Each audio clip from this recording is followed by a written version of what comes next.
today we're going to talk about depression.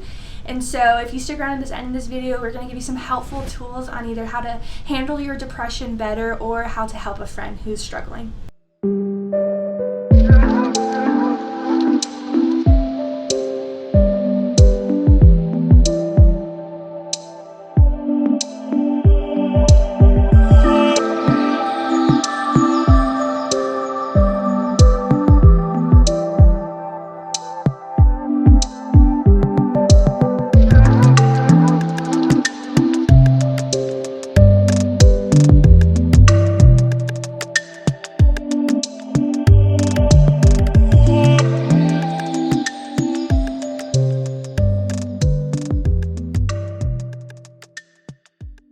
So first, I just want to clarify that I am not a doctor.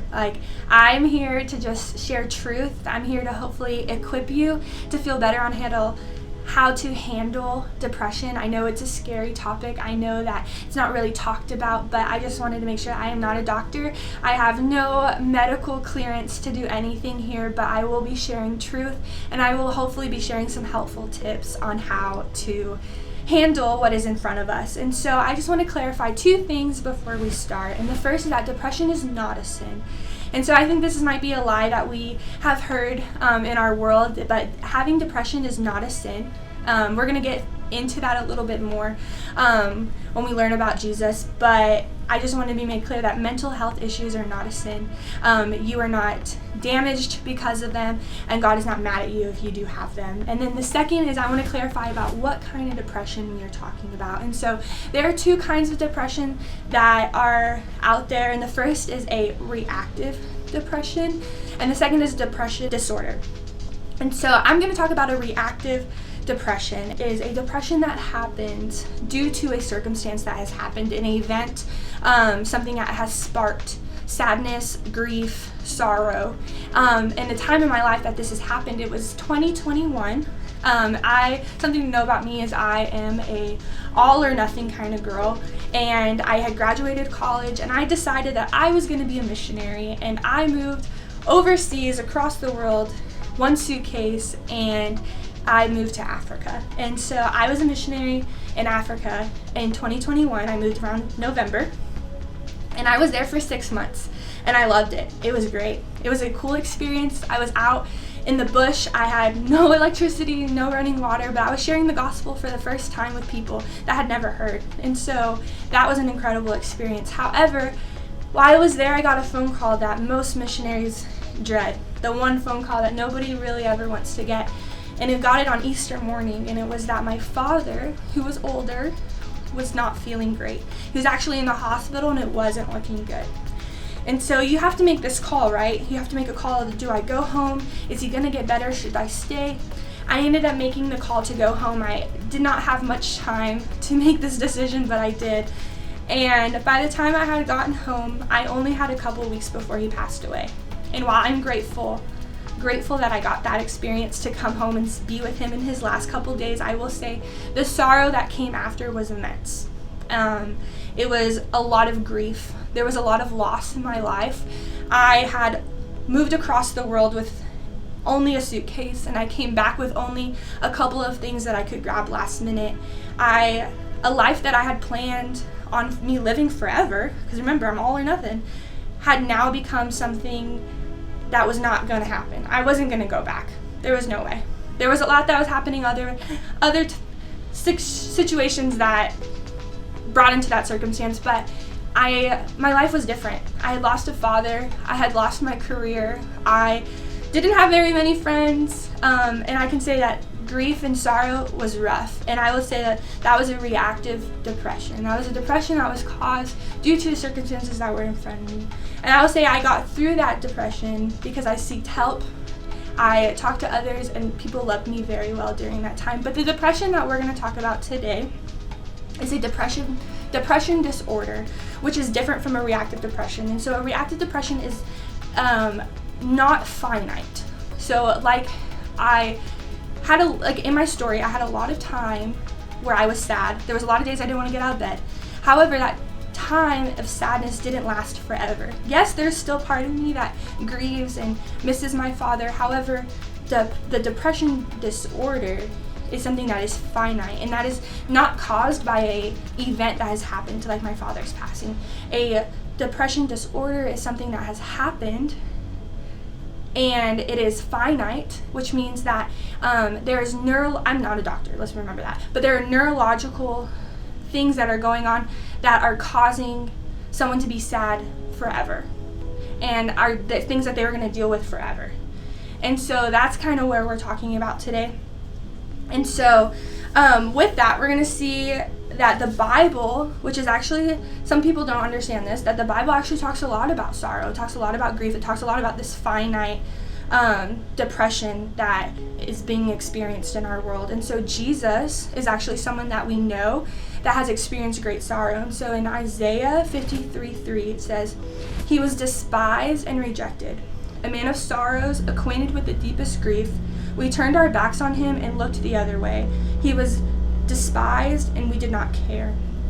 And so something we can learn from this passage is that Jesus suffered great pain. He suffered great grief, and he suffered great sorrow, all things that people with a depression disorder struggle with. We see that Jesus lived a perfect, sinless life. Therefore, our mental illness is not sinful. If Jesus experienced the same things that we are experiencing, then it cannot be sinful, because Jesus lived a perfect life, and we know that.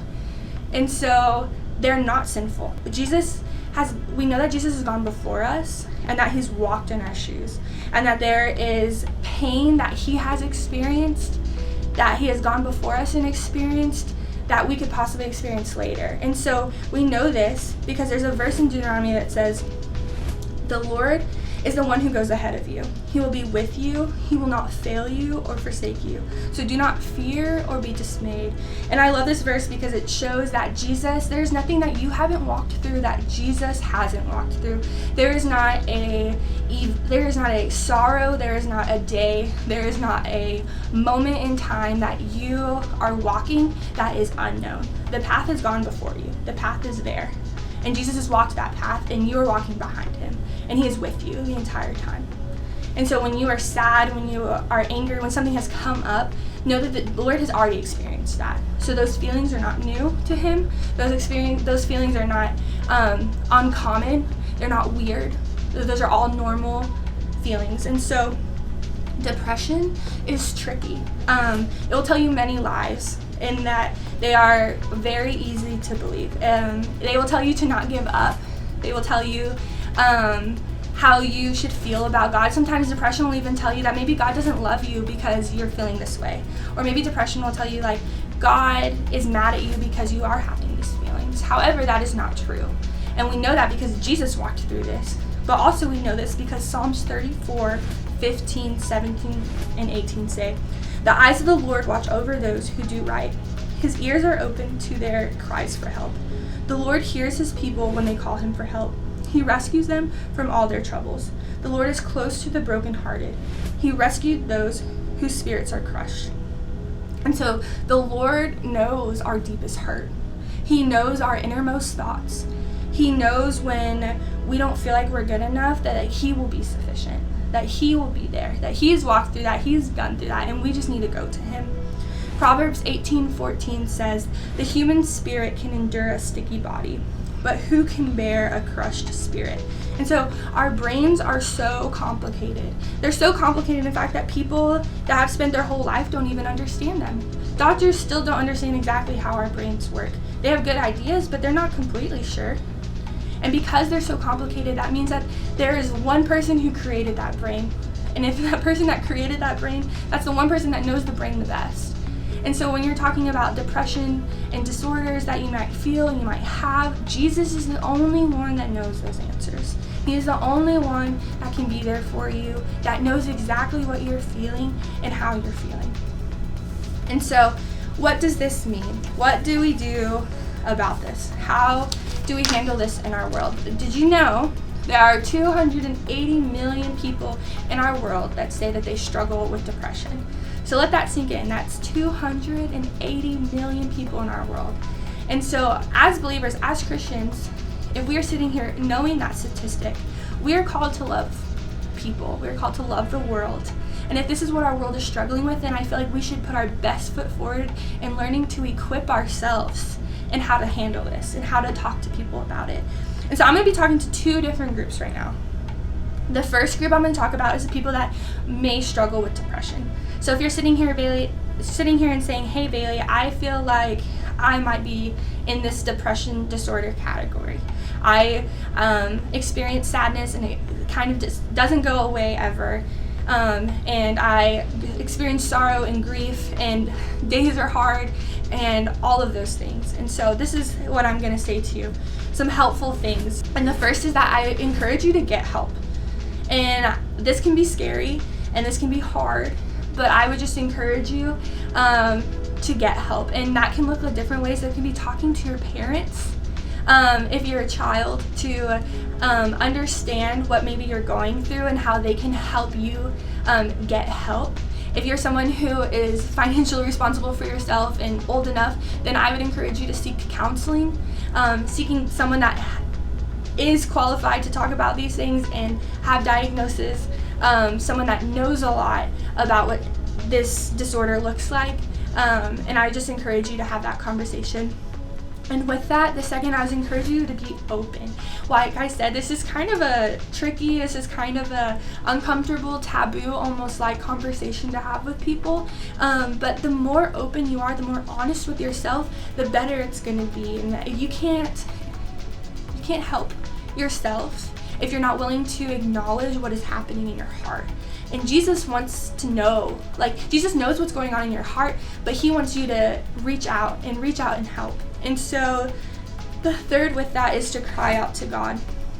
And so I would encourage you to not avoid God because of your feelings. If in fact God wants us to push towards him when we are feeling. He is your creator. He knows your brain inside out. He knows what you're going through. And he just wants you to talk to him. And I promise, when in Philippians there's a verse and it says that we are granted peace when we let our requests be known to God. And so when we do that, when we talk to God, the Lord will grant us peace. And so when times are not feeling peaceful, the best thing we can do is talk to the Lord. And so the next thing I encourage you to do is to not withdraw. Sometimes depression will make us feel like we can't talk to anybody, or it will lie to us and say that nobody wants to talk to you about this, or that nobody will understand what you're going through. But I would encourage you to not withdraw. If anything, I encourage you to just be open and honest in our world about what is happening and what is happening in your life. And the last I would say is to look up, which kind of seems a little silly, but when your feelings try to mislead you, I would just encourage you to remind yourself of what is true. This morning on my drive into work, it's a Monday. I don't know what day this is going to be posted or what day you're going to see this, but today's a Monday, and on Mondays I love to listen to this song, and it's called Monday Morning Faith. And a big part of that song is that our mercies are renewed every morning. And so with that, if you don't feel like you have the strength for another day, I encourage you to look up, because the Lord renews you every single day when you go to him. And so I talked about two groups of people. So that was the first group, people that you feel like you may struggle with depression. The second group of people that I'm going to talk about is people that don't struggle with depression, but the responsibility that you still have. And so like I said, as Christians, there are 280 million people that are struggling with depression in our world today. And so as the church, as the body, we have a responsibility to help those people. And how do we help those people if we have no idea how or what to talk about with them? And so these are some helpful tips. And the first is that you can help carry the burden. And so with that, there's a quote, and it says, when you suffer for someone else, you are never more like Jesus. Because remember, Jesus suffered the ultimate sacrifice, right? He was nailed to the cross for the sins of the entire world. And so we cannot demonstrate a more of a faith like Jesus is when we suffer for someone else. And so sometimes just knowing that you are there for someone is a comfort, and that means you don't have to say anything. Not all the time do you feel like you need to say something, and honestly, don't say anything if you don't know what to say, but just be there. Be a comfort for someone, be someone that they can go to, someone that knows that they love them and that they're with them. The second is that I would say is be faithful to them. Don't break trust with them. don't give up on them and what they're going through. Sometimes people with depression can react in different ways. Some can be closed off, some can feel numb, some can not want to be a good friend, and those are all things that they are battling. But something that I would encourage you is do not give up on them, because they may feel like the world is giving up on them, but if you can show them that you are not, then you're getting to show them a picture of Jesus in our world, in a light, in a really dark time in their lives. And so the next I would ask you to do is to also look up. And I mean this figuratively, but also literally, because we're in a generation that is always looking down, always looking at our phone, always scrolling through social media, Instagram, TikTok, whatever it is. I would just encourage you to look up, because there is so much that you can do when you look up, because there's probably a lot of people out there in the world that are around you. Again, 280 million people, so you're sure to know somebody, or there's somebody around you that is dealing with this. And so I would just encourage you to ask the Lord, who are these people in my life that I can help? Who are these people that I can love? Who are these people that I can be faithful to? I can help carry the burden, but make their life feel any less burdened by what they are going through. Then I would encourage you to look up. Ask the Lord who you can help. Ask the Lord who is around you, and be open to what He has for you. Hey, what's up, friends? My name is Nick. So excited to have you join us for this video.